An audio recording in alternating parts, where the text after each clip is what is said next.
दिनांक 24 जुलै 2012 रोजी सर्वोच्च न्यायालयाने व्याघ्र प्रकल्पातील कोअर झोन म्हणजेच गाभा क्षेत्रामध्ये पर्यटनास बंदी केली आहे.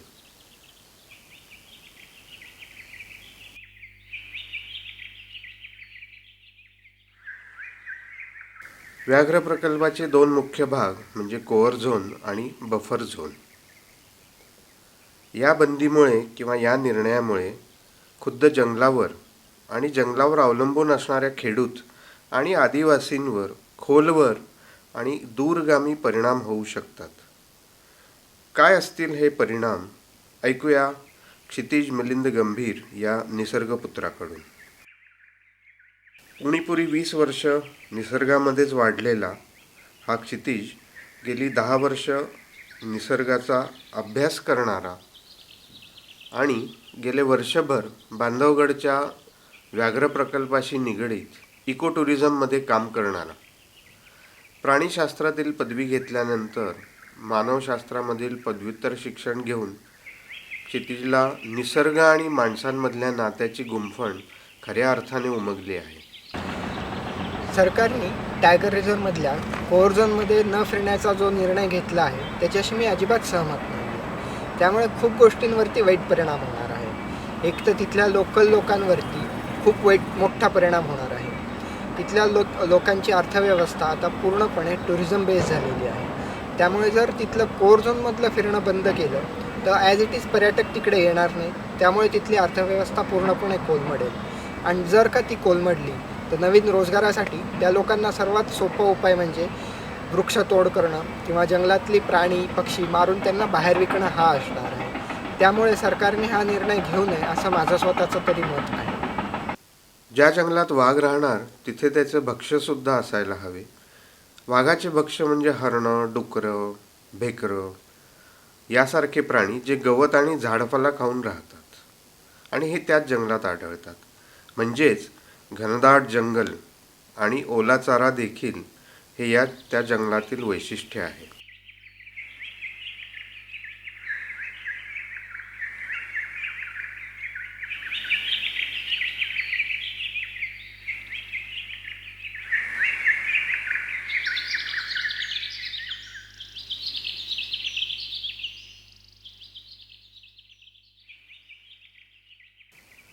जंगलातील झाडं झाडोरा वाढण्यासाठी फुलपाखरे, मधमाशा हव्यातच. त्यांच्यामुळे या वनस्पतींमधील परागीभवन होत असते.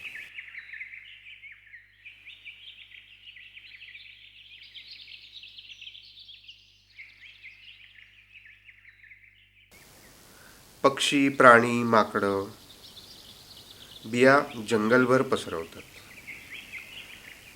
मेलेल्या प्राणी किंवा पक्ष्यांवर गिधाडं जगतात. मुंग्या आणि इतर माशाही जगतात. वाघ असणारं जंगल नेहमीच परिपूर्ण असतं. चला तर जाऊया मग क्षितिज बरोबर जंगलातून फेरफटका मारायला. हा झाडावर राहणारा नर बेडूक, लांब लांब आणि उंच उड्या मारणारा, पावसाळ्यात मादीला बोलावण्यासाठी आवाज करत राहतो. आवाज करताना फुगलेली व्होकल सॅक बघा. हे रानगव्याचे कुटुंब. पांढरे पायमोजे घातल्यासारखे पाय ही गव्यांना ओळखण्याची मुख्य खूण.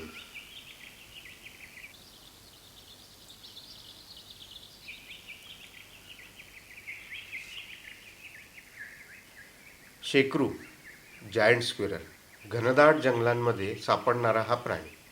हा एक खार जातीचा प्राणी आहे. अतिशय लाजाळू असल्यामुळे पटकन दिसत नाही. मात्र मिलन काळामध्ये आपली गोंडेदार आकर्षक शेपूट फडकावत दोघेही एकमेकाभोवती वावरताना दिसतात. तोंडांनी चक चक असा आवाज करतात. सुगरणीचा खोपा. निसर्गात अनेक कलाकार आहेत. विशेषतः पक्षी आपली घरटं बांधताना पाहणे हा तर एक मोठा आनंददायी क्षण आहे. त्यातही सुगरीण, शिंपीण, शिंजीर, मधचोक्या यांची घरटी म्हणजे कलाकुसरीचे एक विणकामच आहे. सुगरिणीची ही वस्ती बघा. एकाच झाडावर कितीतरी घरटी झोके घेताना दिसतात. नाव जरी सुगरीण असलं तरी घरटं नरच बांधतो. अर्धा खोपा बांधून झाला की त्यावर बसून पंखांची एक विशिष्ट लयबद्ध हालचाल करत तोंडाने एक प्रकारचा आवाज करून मादीला बोलावतो. मग मादी येते. त्या घराची बारकाईनं निरीक्षण करते. तिला जर घरटं पसंत पडलं तरच त्या नराबरोबर मिलन होतं, नाहीतर त्या नराला परत दुसरं घरटं बांधावं लागतं.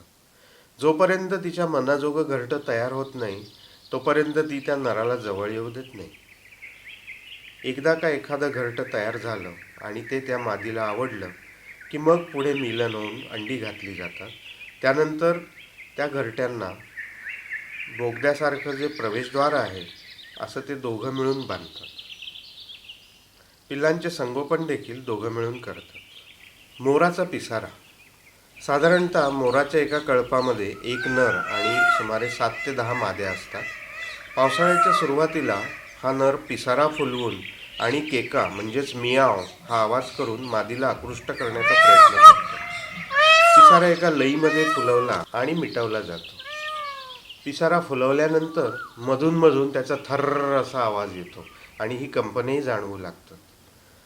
मोराचा पिसारा पुढच्या बाजूने आकर्षक तर असतोच, पण मागच्या बाजूने देखील त्यांच्या पंखांची लयदार हालचाल होत असते. मादी आसपास आल्यावर नर तिच्या पुढे दोन्ही बाजूंनी पिसारा दाखवत राहतो. अशा वेळी दुसरा नर जवळ आल्यास त्याला हुसकावणे लावतो. Territorial behaviour. याला आपण असं म्हणू शकतो की जंगलामध्ये सर्वच अशी जी जंगली प्राणी आहेत त्यांच्या आपापसात एक हद्दीखोणा असतात. तसंच याच्यामध्ये वाघ आणि वाघिणी स्वतःच्या हद्दीखोणा ठरवून घेतात. सामान्यतः वाघीण 15 ते 20 चौरस किलोमीटर तर प्रभावी वाघीण साधारणपणे 30 ते 40 चौरस किलोमीटर क्षेत्र स्वतःच्या ताब्यात ठेवते. सामान्य नर देखील 40 चौरस किलोमीटर तर प्रभावी नर त्याहून कितीतरी जास्त क्षेत्र आपल्या अधिपत्याखाली ठेवतो. एका नराच्या क्षेत्रामध्ये 4 ते 5 तरुण वाघिणींची क्षेत्र असू शकतात. ते एकमेकापासून वेगळे राहतात, मात्र दुसऱ्याचा वावर आपल्या क्षेत्रामध्ये खपवून घेत नाहीत. वयात आल्यानंतर स्वतःचे क्षेत्र निर्माण करताना तसेच त्या क्षेत्राचे रक्षण करताना इतर वाघ वाघिणींबरोबर त्यांच्या लढाया होतात. त्याचबरोबर मिलन काळामध्ये 2 नरांमध्ये किंवा 2 माद्यांमध्ये देखील खूप मारामाऱ्या होतात. सहसा याच्यात एक जण माघार घेतो. या लढायांमध्ये बऱ्याचदा जखमी पण होतात. स्वतःचे क्षेत्र निर्माण करण्यासाठी वाघ किंवा वाघीण जागोजाग मूत्र विसर्जन करतात किंवा त्यांच्या मूत्राचा फवारा मारताना दिसतात. वाघ किंवा वाघीण स्वतंत्रपणे शिकार करतात, मात्र लहान पिल्लं आईबरोबर किंवा थोडी मोठी झाल्यावर तिच्या बरोबरीने शिकार करतात. अनेक वेळा दुसऱ्या प्राण्यांनी केलेली शिकार देखील पळवतात. साधारण एका नराला एक मोठा हरिण आठवडाभर पुरतं. पण शिकार लहान असेल किंवा बरोबर पिल्लं असतील तर रोजच्या रोज शिकार केली जाते.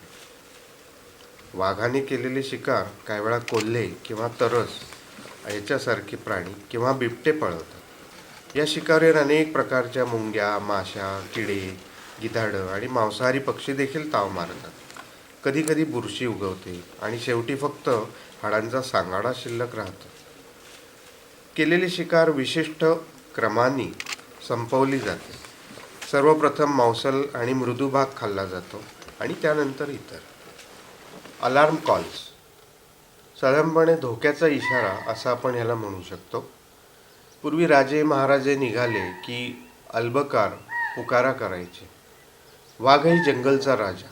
तो बाहेर पडला की जवळजवळ सर्व प्राणी विशिष्ट प्रकारे आवाज काढून एकमेकांना सावध करतात. यालाच अलार्म कॉल असे म्हणतात. आणि सर्व प्राण्यांनी एकमेकांना दिलेले कॉल्स समजतात. असे कॉल्स सुरू झाले की आपापल्या स्वभावानुसार सावधगिरीची उपाययोजना केली जाते. कोणी लपून बसतं, कोणी पळून जातं. हरिण किंवा भेकरासारखे प्राणी पाय आपटून वाघासारखा मांसाहारी प्राणी आजूबाजूला आल्याचा इशारा देतो.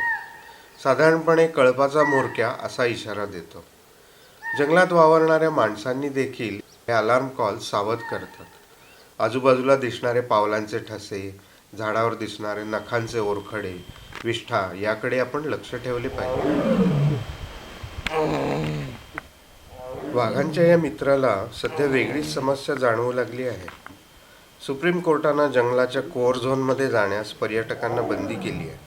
मात्र अशा निर्णयामुळे वाघासारख्या प्राण्यांची सुरक्षा अधिकच धोक्यात येणार आहे.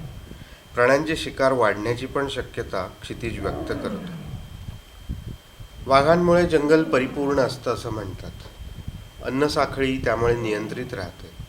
वेगवेगळ्या ठिकाणची निसर्गसंपन्न ठिकाणं पाहिल्यानंतर पर्यटकांना तो चार खडे बोलही खरं सुनावतो. जंगलामध्ये फिरायला येणाऱ्या लोकांनी थोडंसं जरी भान ठेवलं तरी सरकारला असा काही नियम करावा लागणार नाही. मुख्य म्हणजे जंगलात फिरायला येणाऱ्या लोकांनी आपल्या कपड्यांचं भान ठेवलं पाहिजे. कुठल्या सीझनमध्ये कुठले कपडे जंगलाशी सूट होतील हे पाहिलं पाहिजे. त्याचप्रमाणे जंगलामध्ये आल्यास आरडाओरडा केला नाही पाहिजे. जेवढं शांतपणे निसर्ग बघता येईल तेवढा शांतपणे बघायला पाहिजे. असं केल्यामुळे बऱ्याच गोष्टी साध्य होतात. एक तर खूप आपल्याला विविध प्राणी पक्षी बघायला मिळतात. आणि सर्वात महत्त्वाचं म्हणजे लोकांनी जंगलामध्ये कुठल्याही प्लास्टिकचा कचरा करता कामा नये. तो केल्याने खूप मोठा फरक पडेल आणि सरकारला परत असलं काही नियम करायची गरजही पडणार नाही.